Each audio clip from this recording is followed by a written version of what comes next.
Kejadian adalah kitab dari segala permulaan dan berisi dasar-dasar bagi banyak teologi dari Perjanjian Lama.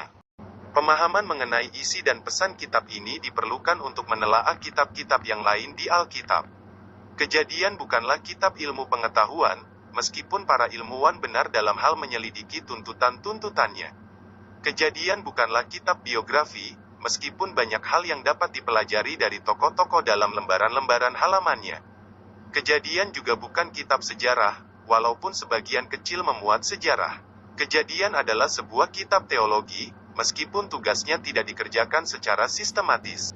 Kitab Kejadian tidak menyebut identitas penulis dalam lembaran-lembaran halamannya, dan kitab-kitab lain di Alkitab pun tidak secara jelas menyebutkan nama penulisnya. Secara tradisional kitab ini dihubungkan dengan Musa sebagai penulis karena alasan bahwa Musa sebagai penulis semua kitab Torah. Terlepas dari logika dan tradisi, bagaimanapun juga, adalah sulit untuk mendapatkan hasil dan bukti yang menunjukkan bahwa Musa sebagai penulis kitab ini. Terlepas siapapun yang menulis kitab ini, entah Musa ataukah orang lain pada masa Daud dan Salomo, atau pada masa Raja Yosia, kitab Kejadian ini memiliki komposisi yang menonjol.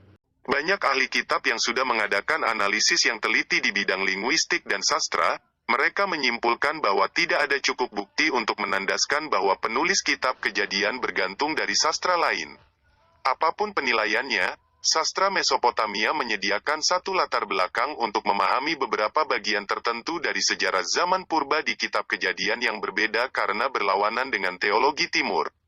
Tujuan kitab Kejadian adalah menceritakan bagaimana dan mengapa Yahweh berkenan untuk memilih keluarga Abraham dan mengadakan perjanjian dengan mereka. Perjanjian ini merupakan dasar teologi dan identitas orang Israel, dan oleh karena itu dapat dipahami bahwa sejarah perjanjian itu penting. Berita kitab ini mempunyai beberapa aspek. Pertama-tama, menyediakan perkenalan yang tepat pada Yahweh, Tuhan orang Israel. Kita mendapati Dia adalah pencipta yang tertentu dalam sebuah sistem yang telah tersusun. Akibatnya, ciptaan dilihat terutama semata sebagai yang menentukan peran-peran dan fungsi-fungsi untuk segala sesuatu di dalam alam semesta. Tetapi Tuhan adalah satu-satunya yang bertanggung jawab untuk menetapkan semua peran di alam semesta dan sebagai hasilnya semua fungsionaris dari alam semesta tersebut menjadi instrumen-instrumen yang dengannya aturan-aturan ditetapkan dan dipertahankan. Ketimbang dianggap sebagai rekan sekerja atau bawahan yang dengannya wilayah hukum didelegasikan. Aspek kedua dari berita kitab Kejadian adalah mengenai peranan orang-orang dalam dunia yang baru diciptakan, dan sekali lagi ada perbedaan dengan pemikiran orang Mesopotamia yang disajikan. Sebuah pesan utama dari kitab Kejadian adalah bahwa manusia diciptakan menurut gambar Tuhan. Kitab Kejadian menegaskan bahwa semua yang diciptakan adalah merupakan rancangan dan maksud Tuhan. Ini sungguh bertentangan dengan mitologi Mesopotamia yang menganggap bahwa manusia adalah sesuatu yang baru kemudian timbul dalam pikiran dewa. Tujuan narasi kitab Kejadian adalah menetapkan bahwa Yahweh yang berdaulat sedang melaksanakan suatu rencana sejarah. Manusia diciptakan dengan berbagai keunggulan dan dengan penuh kasih ditempatkan oleh Tuhan dalam suatu situasi yang ideal. Berita dari kitab ini adalah untuk mengemukakan 11 pasal pertama sebagai suatu penjelasan tentang apa sebabnya Yahweh telah memilih untuk bekerja melalui suatu umat manusia tertentu.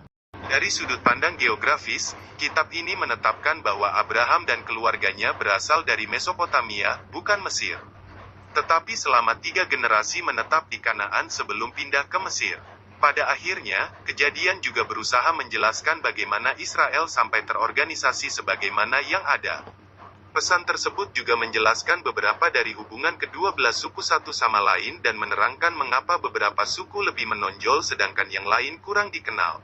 Tema kitab Kejadian yang pertama, masuknya dosa ke dalam dunia dan dampaknya bagi sejarah manusia. Tema yang lain seperti yang telah dikatakan bahwa kitab Kejadian bukan buku ilmu pengetahuan, namun kitab ini memberikan informasi tentang asal mula segala sesuatu dan oleh karena itu secara tradisional telah menarik perhatian para ilmuwan.